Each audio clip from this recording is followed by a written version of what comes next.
I arranged a surprise luxury vacation to Bora Bora for my husband and his mother. On the way to the airport, he casually announced, "We're taking my new girlfriend instead. She needs a break from her dead-end job." His mother offered a smug smile as they left me standing there.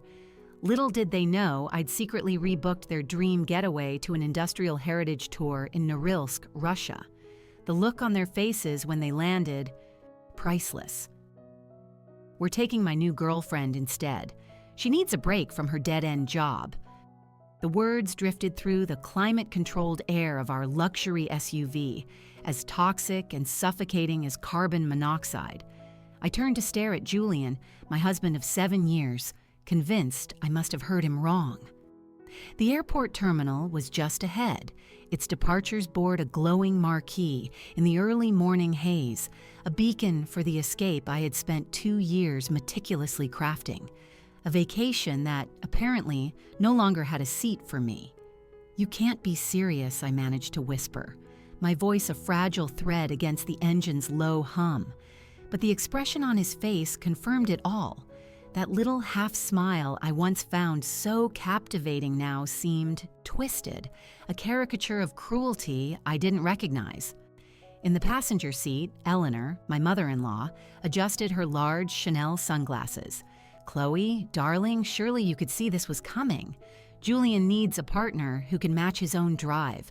That smile, that damnable self-satisfied smile as the car pulled away, abandoning me on the curb next to my perfectly packed suitcase, the very same suitcase holding the surprise itinerary for our Bora Bora trip, the one I had poured my soul into for 24 months. What they were blissfully unaware of was that I had already made a critical alteration to those plans.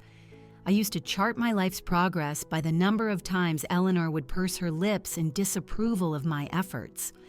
Our anniversary dinner? The salmon was a tad overcooked, dear. The new painting I bought for our living room? A bit colorful for this space, don't you think? My promotion at the communications firm?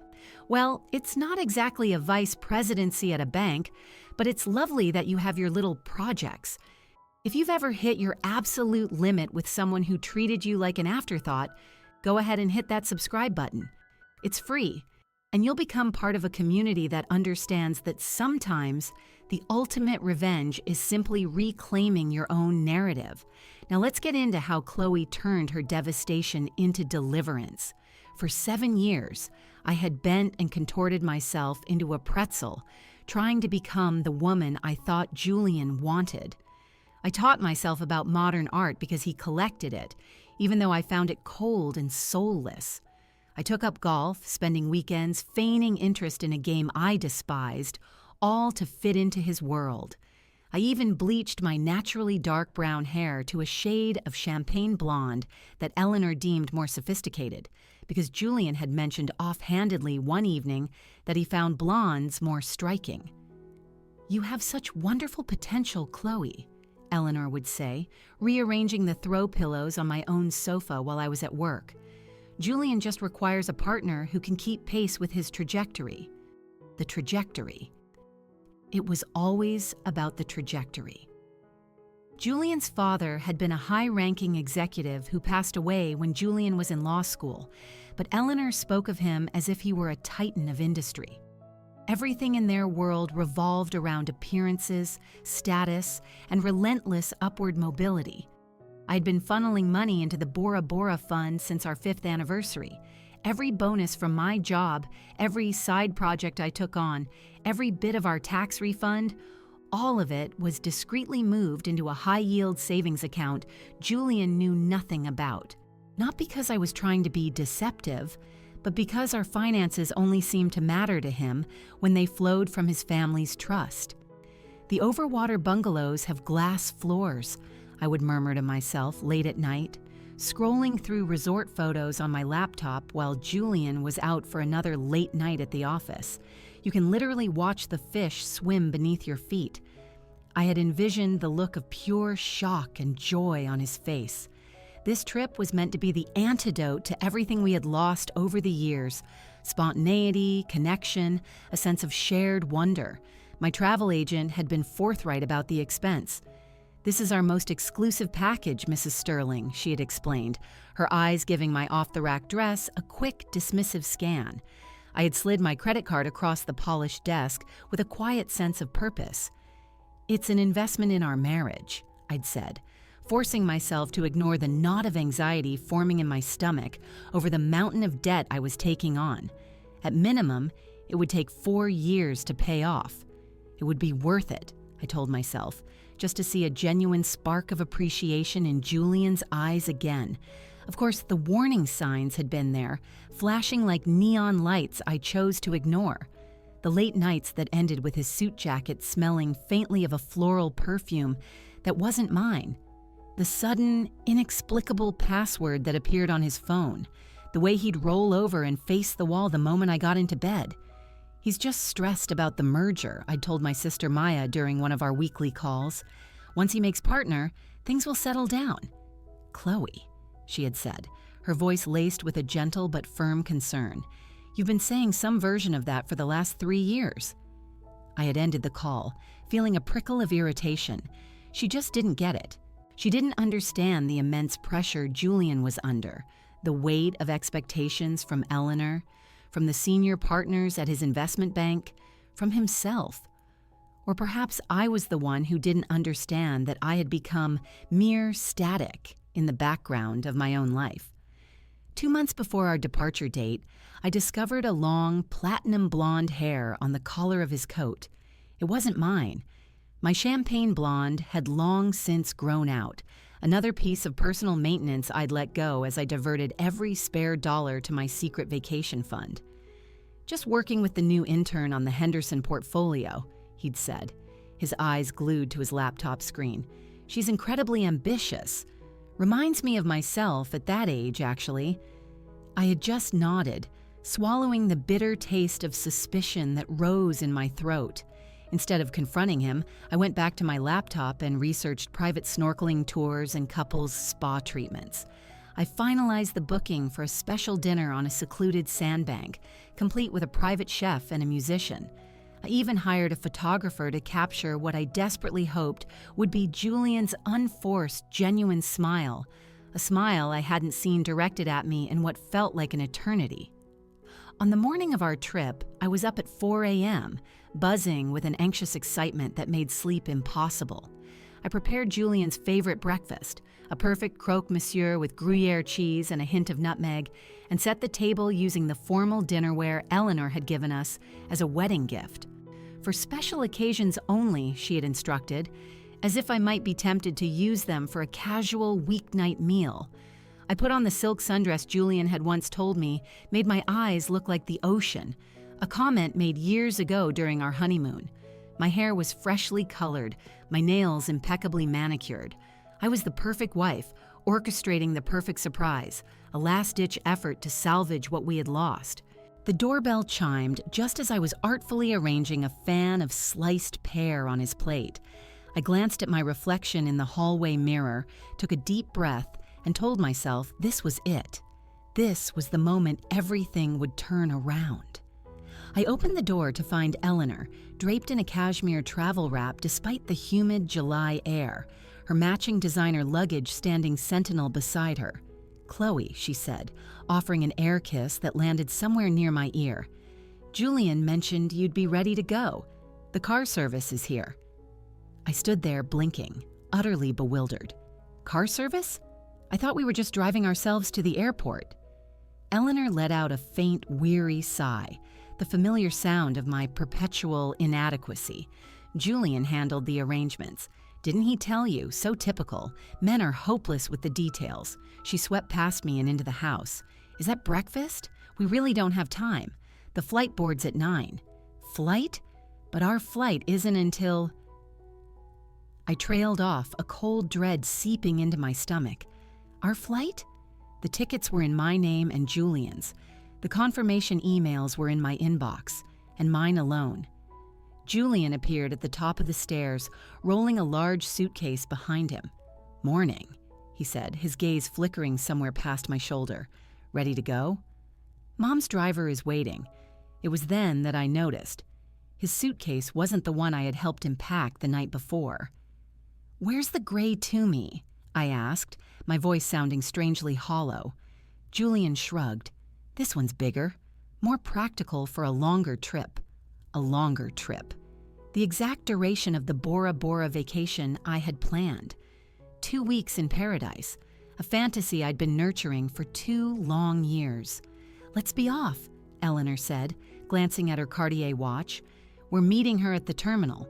Her." The pronoun landed like a stone in my gut. Not it, her.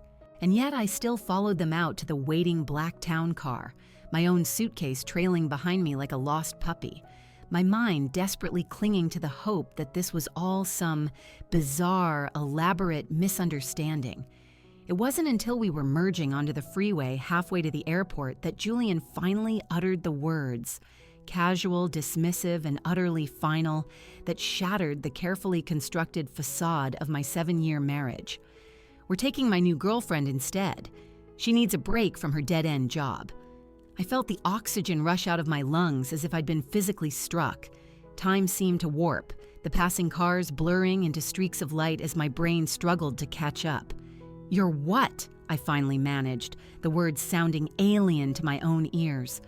Julian glanced at me in the rearview mirror, his expression one of mild annoyance, as if I were a petulant child interrupting an important phone call.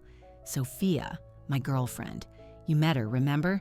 At the firm's holiday gala, the blonde with the great laugh. She was working the coat check. The coat check girl. I did remember her, impossibly statuesque, with a bright, confident laugh that seemed to fill the entire ballroom. I had even complimented her on her earrings and tipped her well, all while she was apparently sleeping with my husband. "Julian, I don't understand," I stammered. "I planned this whole trip for us. Bora Bora." At the mention of Bora Bora, Eleanor's perfectly sculpted eyebrows shot up. She turned in her seat to face me, a look of faint pity on her face. "Oh, Chloe, how quaint. We're going to Capri. Julian's firm has a villa there. It's much more appropriate for someone of his stature. Appropriate." There was that word again. The impossible standard I could never seem to meet. "When?" I whispered, my hands gripping the supple leather of the seat. "When did this all start?" Julian let out a dramatic sigh, ostentatiously checking his watch. "Does it really matter? Look, it wasn't some grand plan. These things just happen. People grow apart." "Grow apart?" "Julian, I've been planning this trip for 2 years. I maxed out my credit cards. I took on extra work. And that's precisely the issue," he cut in, his voice hardening as he navigated the exit ramp toward the airport, always scrambling for those little freelance gigs. "There's no ambition there, Chloe. No bigger picture." Meanwhile, Sophia is studying for the LSATs. She understands what it takes to build a legacy. Eleanor nodded in solemn agreement. She comes from a good family. Her grandfather was a federal judge. I felt a hot, dangerous anger begin to build in my chest. "So you've been cheating on me. For how long? The entire time I was saving for this trip for us?" Julian actually had the nerve to look offended. It's not cheating when a relationship has already run its course. We both know this marriage has been on life support for years. I was just waiting for the right moment to make it official. "The right moment?" My voice cracked. "And that moment would be after I've spent a small fortune on a non-refundable vacation?" "Don't be so dramatic," Eleanor interjected smoothly. "Julian will take care of any financial messes. He always does." She checked her reflection in the vanity mirror, dabbing at her lipstick. "Though perhaps if you had focused more on your own career, as I always suggested, instead of playing at being a wife, you wouldn't be in this position." The casual, breathtaking cruelty of it stole my breath.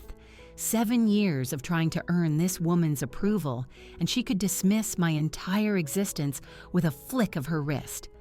"There she is," Julian said suddenly, his voice softening as he pointed toward the terminal entrance. I followed his gaze and saw her, Sophia, standing under the departures sign. Tall, blonde, perfect. She was dressed in a breezy white linen pantsuit that screamed Italian Riviera more effectively than any travel brochure. She waved, her smile bright enough to illuminate the entire drop-off zone. Julian pulled the car to a stop, and before the vehicle had even fully halted, Eleanor was out the door, enveloping Sophia in a warm embrace. "Darling, you look absolutely divine. Perfectly ready for the resort," I heard her coo. This was the same woman who had described my new swimsuit last summer as a bit desperate for a woman your age. I sat frozen in the back seat, an unwilling spectator to this scene from a movie about someone else's life. Julian opened the trunk and began unloading the luggage. His mother's, and a brand new matching set that must have belonged to Sophia, not mine. Finally, he circled around and opened my door. For one wild, absurd second, I thought he might apologize, might tell me this was all some twisted, elaborate prank. Instead, he leaned in, his voice low. "I'll have my attorney send over the divorce papers. You can stay in the apartment until the lease is up at the end of the month." He straightened up, adding as an afterthought, "You should probably cancel whatever budget trip you booked. The refund might cover your first month's rent somewhere." I stepped out of the car, my legs feeling like they were made of jelly. All around me, life continued its normal rhythm. Families were hugging, couples were checking their flight information, and I was having my entire world dismantled on the sidewalk outside Terminal B. "Julian," I said, my voice catching in my throat, "you can't just—" "Oh, he absolutely can," Eleanor interrupted, suddenly appearing at my side. "And frankly, you're causing a scene. Have some dignity, Chloe. At least try to hold on to that." She gave my arm a condescending pat with her cold, beringed fingers. "You'll find someone more suitable for you, someone with more modest expectations." I watched as Julian walked over to Sophia, draping an arm around her waist with an easy, practiced intimacy. She giggled that same bright laugh from the holiday gala and stood on her toes to kiss his cheek. He never looked back at me, not even once. The driver retrieved my suitcase from the trunk, placed it on the curb beside me, and got back into the car. Eleanor gave me one last pitying glance. "The car will take you back home. It's already been paid for." Her final, insulting act of charity. As they turned and walked away together, laughing, their luggage gliding smoothly behind them, I stood paralyzed. Travelers swirled around me like a river around a stone.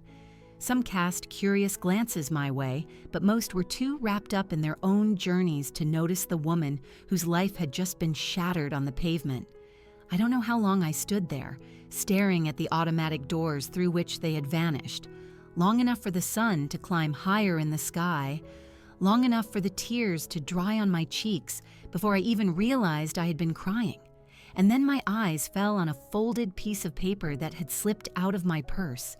It was the itinerary for Bora Bora, the one with my name and Julian's, the one I had amended just yesterday afternoon with a single decisive phone call made after I found a text from S on Julian's iPad asking what time their flight was. In that moment, something deep inside me shifted, a tectonic plate moving beneath the shattered landscape of my heart. The pain was still there, a raw, gaping wound.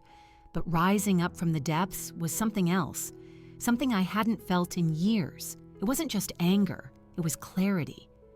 For the first time in 7 years, I saw Julian and Eleanor for exactly who they were, not the people I was desperate to please, but the shallow, cruel architects of my unhappiness, who had never been worthy of my devotion in the first place. I picked up the handle of my suitcase. I wasn't going back to the empty apartment that had never truly felt like mine. I was walking into that terminal, pulling out my phone and checking the status of Flight 714 to Norilsk, Russia, a flight on which 3 first-class passengers were about to discover their luxury vacation had taken a very unexpected detour. I was done being a victim, and my own story was just beginning. Few people were aware of my professional life before I became Julian's wife. And before I started shrinking myself to fit into his world and his mother's expectations. I had spent 5 years as a senior logistics coordinator for a company that organized high-stakes international corporate travel. My specific area of expertise: crisis management and last-minute contingency planning for C-suite executives. The profound irony was not lost on me as I found a seat in a quiet airport cafe, opened my laptop, and felt my fingers fly across the keys with a familiar, confident rhythm. Julian and Eleanor had always derisively referred to my job as party planning. Little did they know I had once successfully rerouted an entire executive board from a politically unstable South American country to a secure location in Iceland in under 10 hours. "Good morning, Isabel," I said, my voice cool and professional when my dedicated travel consultant answered the phone. "This is Chloe Sterling from Apex Global Logistics. I need to activate the contingency plan for the Sterling party, effective immediately." "Of course, Miss Sterling." One moment while I pull up the file, Isabel's voice was as crisp and efficient as ever. "Ah, yes, the alternate arrangements we discussed yesterday. Are you absolutely certain you wish to proceed?" "Completely certain," I replied, a wave of calm washing over me that felt more real than anything I had experienced in years. "The clients have specifically requested the industrial heritage experience we outlined. All the necessary waivers have been signed." This was technically true. Julian had signed the revised digital itinerary I'd sent over last night without even glancing at it, just as he signed every document I ever put in front of him. His e-signature was on the authorization for a destination adjustment to their luxury Capri vacation. The nature of that adjustment, however, was about to come as a rather large surprise. "Very good," Isabel confirmed. "I see their accommodations are confirmed at the Norilsk Heritage Lodge. It's quite remote, as per your specifications." Remote was a spectacular understatement. Norilsk is one of the northernmost and most polluted cities on Earth, an isolated industrial hub in the heart of Siberia. The Heritage Lodge I had booked for them was, in reality, a repurposed Soviet-era administrative building, conveniently located downwind from one of the world's largest nickel smelting complexes. Perfect. And what about their special requests? "All arranged," Isabel confirmed. "No cellular service and severely restricted internet access, as per their digital detox requirement. The local guides are monolingual Russian speakers, and the rustic accommodations have been paid for in full. It is, as you know, entirely non-refundable." I couldn't help but smile. "And the special welcome package, the local culinary specialties and traditional regional attire will be waiting for them in their room. I have to say, Miss Sterling, it's quite unusual for clients to request such an, immersive experience. The culinary specialties consisted of fermented rye bread, pickled herring, and a local dish called stroganina, shaved raw frozen fish. The traditional attire was a set of insulated work coveralls, essential for their pre-booked mandatory tour of the nearby smelting plant, a definite highlight of their stay. My clients are true adventurers," I replied sweetly. They specifically asked for something off the beaten path, something they would never forget. After finalizing every last detail with Isabel, I opened a new browser tab and began composing an email. I crafted a message to myself from the customer service department of the Capri Resort, eloquently explaining an unfortunate and unforeseen overbooking situation. The email detailed their complimentary high-value upgrade to an exclusive, rugged wilderness adventure. I would forward this to Julian's email address the moment they landed, along with a copy of the terms and conditions he had digitally signed, agreeing that all itinerary changes were final, non-refundable, and non-transferable. Everything I had done was perfectly, meticulously legal. Their flight from New York to Rome would be mysteriously rerouted due to sudden and severe mechanical failures, landing instead in Moscow. There, a connecting charter flight to Norilsk would be waiting. By the time they figured out what had truly happened, it would be far too late. I glanced at my watch. Their flight from our home city was set to depart in less than an hour. That gave me just enough time to handle one more crucial piece of business. I navigated to our joint bank accounts and systematically began transferring my portion of our shared savings. Money I had contributed from my own salary, money Julian had always called our little nest egg but had never added a dime to, into a new personal account under my name only. It wasn't theft, it was reclamation. My next step was finding a place to live.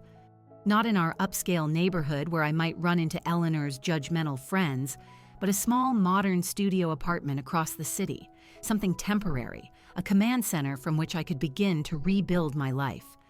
Just as I was submitting the online rental application, a text from Julian came through. Boarding now. Have lawyer call you re-divorce. Leave keys under mat when you move out. No apology, no acknowledgement of our 7 years together. Just cold transactional logistics, as if our marriage had been nothing more than a failed business deal. I typed back a simple response. Have a wonderful trip. I hope it's everything you deserve. The double meaning brought the first genuine smile to my face in months. There was one more detail to handle, their digital footprint. Julian and Eleanor were obsessed with their online image, constantly curating a feed of their flawless lives for an audience of admirers. They would be expecting to post a stream of sun-drenched photos from the Amalfi Coast. Instead, their sudden, unexplained digital silence would be a gaping hole in their carefully crafted personas. I purchased a simple tracking service that would alert me the moment their phones came back online. It would allow me to follow their journey from a safe, satisfying distance. 12 hours from now, they would be landing in Moscow, confused and annoyed, but not yet truly panicked. 24 hours from now, they would be touching down at their final destination, where the stark reality of their situation would finally, horrifyingly dawn on them. For the first time since I had met Julian, I felt a sense of my own power. Not the borrowed, fragile power that came from being associated with his name or Eleanor's social standing, but something authentic, something I had earned. I closed my laptop and looked around the bustling terminal. All these ordinary people living their ordinary lives, completely unaware of the quiet, precise act of vengeance being orchestrated from a corner table in a coffee shop. There would be no dramatic confrontation, no shouting or tears, just the cold, methodical application of consequence to action. As I left the airport, I caught my reflection in one of the large glass windows. I looked different, taller maybe, or perhaps just less burdened. I had spent so long trying to make myself smaller to fit into Julian's world that I had forgotten what it felt like to stand at my full height. Back at the apartment, I maintained the facade of normalcy. To any outside observer, I was just a woman calmly packing her life into boxes. I made calls to moving companies and arranged for my mail to be forwarded. Nothing in my demeanor would suggest the quiet, simmering satisfaction I felt every time I pictured Julian's face as he realized where he truly was. I had booked them the most expensive package the Heritage Lodge offered, the one that included the special industrial excursion, which involved an overnight camping trip near a massive slag heap. Eleanor, with her obsession for cleanliness, would be particularly thrilled with the communal bathroom facilities and the traditional Russian breakfast of congealed buckwheat porridge, served promptly at 5 a.m. every day. Sophia, with her pristine white linen and designer luggage, would find the entire experience especially trying. According to their revised itinerary, their luggage would be unavoidably delayed for the first 48 hours, forcing them to wear the provided attire. Heavy insulated coveralls reminiscent of Soviet-era prison uniforms. As evening fell, I made one final call to confirm their ground transfer from Moscow. The coordinator assured me that everything was in order, including their scenic 12-hour layover in a remote bare-bones terminal with no shops and a single non-functional vending machine. Revenge, I was quickly discovering, wasn't some fiery emotional outburst. It was an art form. It required precision, patience, and a deep understanding of the subject. Julian, Eleanor, and Sophia had chosen to humiliate me. Now they would experience the meticulously planned results of that choice in exquisite, unforgettable detail. I slept soundly that night for the first time in years, my dreams filled not with anger or even vindication, but with a profound sense of freedom. The freedom that comes from finally seeing the unvarnished truth and having the courage to act on it. Tomorrow, I would begin the work of rebuilding my life from the ground up. But tonight, I would simply enjoy knowing that somewhere over the Arctic Ocean, justice was taking the form of a gruff Siberian guide named Dmitri, waiting patiently to introduce 3 very entitled Americans to the harsh realities of industrial tourism. The next morning, as I began sorting through my possessions, deciding what was worth keeping and what was better left behind, memories began to surface like wreckage after a storm. With my newfound clarity, I could finally see the patterns of control that had been there from the very beginning. Our third date, Julian had ordered for me at a high-end restaurant without even asking what I liked. "Trust me," he'd said with that disarming smile. "I know what's good here." I had been flattered at the time, mistaking his control for thoughtfulness. When the dish arrived, a plate of seared scallops with a cilantro lime sauce, and I despised cilantro. I ate every single bite, ignoring the way my eyes watered. "See? Knew you'd love it," he'd said with satisfaction, and I had simply nodded, already learning to suppress my own tastes in favor of his. The night he proposed, he had made a grand spectacle of it, at a restaurant packed with his colleagues from the bank. "I didn't want anything too ostentatious," he explained later that night, after I privately admitted the enormous diamond felt far too large for my hand. But a man in my position is expected to make a certain statement. I had nodded, silently accepting that my personal style was secondary to his public image. I opened my bedside drawer and found the small, velvet-lined box of keepsakes I had kept hidden from Julian's severe, minimalist aesthetic.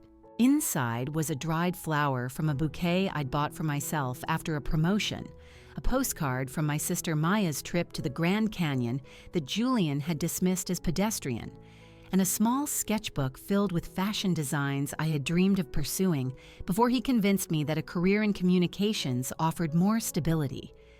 My fingers brushed against something cold and familiar, my grandmother's silver locket. I had stopped wearing it after Eleanor's withering comment during our first Christmas together.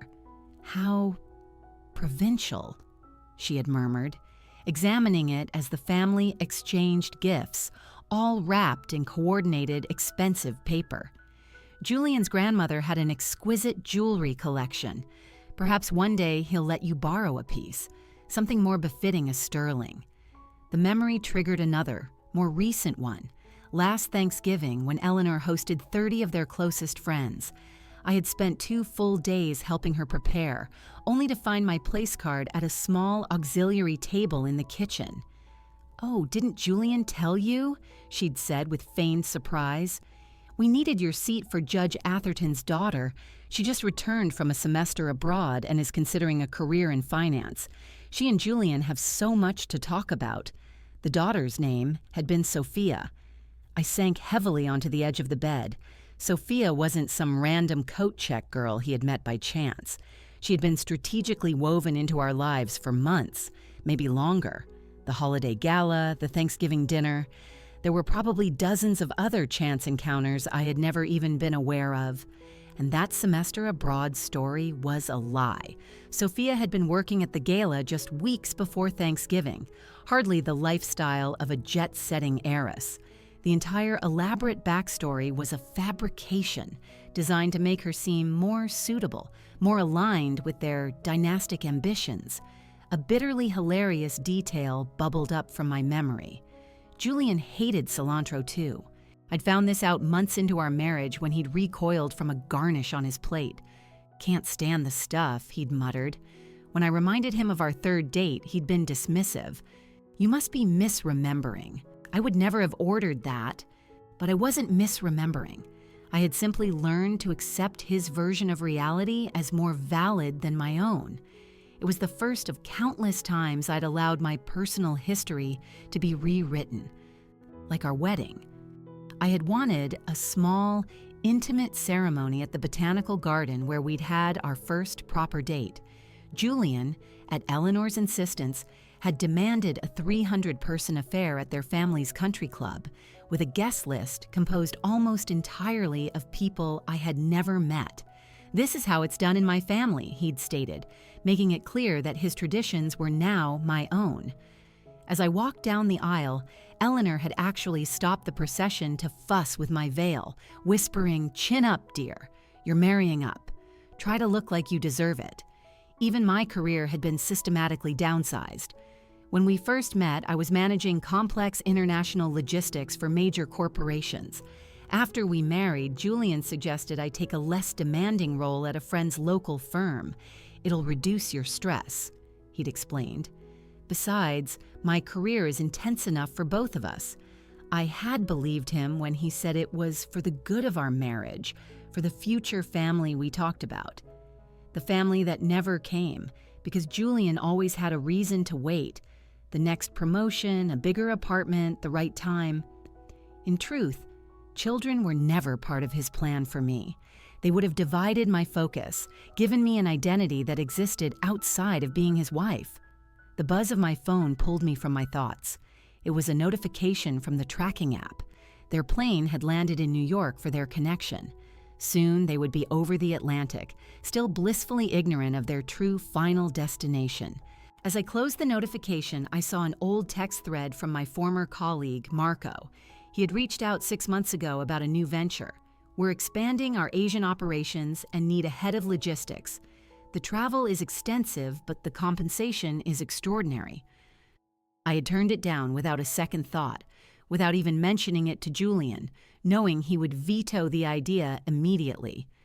Now, I wondered if the offer might still be on the table.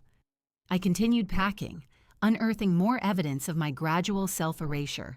Photos where I was half cropped out of family pictures, clothes I had never liked but wore because Julian or Eleanor had picked them out. A stack of self-help books with titles like The Supportive Partner and Loving the Ambitious Man. In Julian's home office, tucked away in a desk drawer, I found a folder filled with seating charts from their dinner parties, all in Eleanor's meticulous script. As I flipped through them, I saw the pattern. For the past year, Julian was consistently seated away from me and next to a rotating cast of young, beautiful, and accomplished women. Sophia's name began appearing with increasing frequency over the last 6 months, always placed next to Julian, with little notes in the margin like discuss L school or polo connection. I wasn't just being replaced, I had been systematically phased out. The transition was so carefully managed, so gradual, that I hadn't even seen it happening. The final damning piece of evidence was a brochure for a couple's therapy retreat I found, dated from 3 years ago. I remembered suggesting it during a particularly rough patch. Julian had laughed it off as self-indulgent nonsense. Yet here was the brochure with his own handwriting in the margins. Last resort if she can't accept the new dynamics.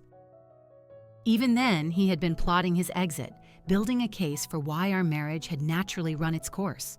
The truth settled over me not with a crash, but with a strange, liberating lightness. I hadn't failed our marriage. Our marriage had been designed to fail from the start, a temporary arrangement until someone more suitable for the sterling legacy came along. I slipped my grandmother's locket around my neck, its familiar weight an anchor to the person I used to be, and the person I could become again. Then I picked up my phone and typed a message to Marco. "Is that head of logistics position still open? I find myself unexpectedly available for extensive travel." I hit send, and at that exact moment, a new notification lit up my screen. Their flight path had changed. They were no longer heading toward Rome. The first phase of my plan was officially in motion. I smiled, a real smile that reached my eyes for the first time in what felt like a lifetime. Let Julian, Eleanor, and Sophia enjoy their strategic alliance in the frozen industrial wasteland I had so thoughtfully arranged for them. I had my own new course to navigate. Marco's reply came in under an hour. Position is yours if you want it. When can you start? I answered without a moment's hesitation. 2 weeks. I have some personal matters to finalize first. Those personal matters consisted primarily of watching justice unfold from the comfort of my new studio apartment, which I had turned into a small command center. Laptop, phone, and a bottle of expensive champagne I'd been saving. This, I decided, was the perfect special occasion. According to the flight tracker, the trio had just landed in Moscow. Their connecting charter to Norilsk wasn't scheduled to depart for 12 long hours, giving them ample time to marinate in a stark, isolated terminal with spotty Wi-Fi and no first-class lounge. I could almost picture Eleanor's mounting horror, Julian's jaw tightening with fury, and Sophia's dawning realization that her new, glamorous life might have some unforeseen drawbacks. Right on cue, my phone buzzed. It was a text from Julian. Flight diverted to Moscow. Mechanical problems, they're rerouting us. What the hell is Norilsk? Can't get a straight answer. Get on the phone with the travel agent. Now. I took a sip of champagne and typed back. How dreadful. I forwarded all the relevant documentation to your email. The terms and conditions you signed are quite specific about rerouting protocols. The 3 dots appeared, vanished, then reappeared. Finally, this is insane. Fix it. I'm afraid I can't. As you pointed out, we're getting a divorce. Your travel plans are no longer my responsibility. Enjoy Siberia. I hear the industrial sunsets are spectacular. I muted his number and turned my attention to rebuilding my own life. First on the list, reactivating my professional network. I spent the morning polishing my resume and setting up virtual meetings with potential freelance clients I could work with before my official start date with Marco's company. Around noon, an Instagram notification popped up. Sophia had posted a story. It was a blurry photo of the dreary Moscow terminal, adorned with a single large crying emoji. Her caption read, "Vacation nightmare. Stuck in Russia? At Julian Sterling, better have a plan B." I clicked over to Julian's profile. Total radio silence. He was likely too busy trying to pull strings, calling in favors from powerful contacts who would be utterly useless against the ironclad, non-refundable paperwork I had so carefully constructed. By evening, they would be boarding the final leg of their journey. The true, soul-crushing reality of their situation wouldn't fully hit them until they landed in the remote outpost and were greeted not by a luxury SUV, but by a rusty, Soviet-era van. I spent the afternoon purging my closet of all the clothes I had bought to please Julian and Eleanor. The muted beiges, the boring navy blues, the stiff, uncomfortable designer pieces that had never felt like me. At the bottom of a storage bin, I found my old sketchbooks, filled with the clothing designs I'd abandoned. The drawings were good, better than I remembered. One sketch, a beautifully structured coat with an asymmetrical collar, caught my eye. On a whim, I took a picture of it and sent it to my sister, Maya. "What do you think? Too impractical?" Her response was almost instantaneous. "It's stunning. When did you start designing again? I would buy that in 3 different colors." A warmth spread through my chest, a feeling that was quieter and more profound than vengeance. It was the feeling of possibility. That evening, I received the notification that they had boarded their flight to Norilsk. Within hours, they would arrive at the Heritage Lodge. I pictured their faces as they were shown to their single, shared room with 3 narrow cots and a view of a smokestack. While I waited for the inevitable fallout, I cooked myself a proper dinner. A spicy Thai curry loaded with cilantro, which I discovered I actually adored now that I wasn't pretending otherwise. I ate at my small kitchen table, savoring every single bite, enjoying the simple, profound pleasure of a meal made exactly to my own taste. Around midnight, my tracking app showed their phones coming online for a brief, frantic moment before disappearing again. The digital detox portion of their trip had officially commenced. Before the connection died, Sophia managed one last desperate post. It was a dimly lit photo of what looked like a concrete bunker. The caption, "Is this a joke? At Julian Sterling, your surprise sucks." A voicemail from Eleanor came through, her voice a low, controlled hiss of fury. "Chloe, this childish, vindictive prank has gone far enough. Julian's father had connections in the State Department, and I assure you there will be consequences for this." I deleted the message without a second thought. They were just empty threats from a woman whose power over me had completely dissolved. The next morning, I woke to an official offer letter from Marco, head of Asian logistics based in Singapore. The salary was more than double what I'd been making. As I was reviewing the contract, a text arrived from an unknown Russian number. Julian must have bribed someone for a phone. "You will not get away with this. We are stuck in a frozen hellscape eating food I wouldn't feed to a dog. My mother is on the verge of a nervous breakdown. Sophia hasn't stopped crying. This is not funny, Chloe." I considered ignoring it, but I was compelled to respond, one last time. It was never meant to be funny. It was meant to be a consequence.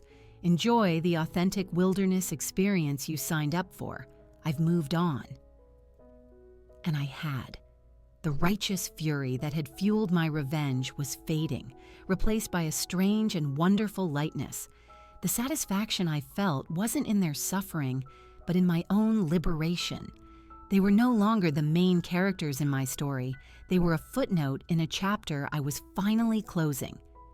Over the next week, I threw myself into preparing for my new life. I signed the lease on my apartment, formally accepted Marco's offer, and even went on a date with an architect I met at a local coffee shop. Not because I was looking for a new relationship, but because I wanted to remember what it felt like to be seen for who I was, not for who I was attached to. On what would have been the 10th day of their vacation, I received an email from Julian's lawyer regarding the divorce.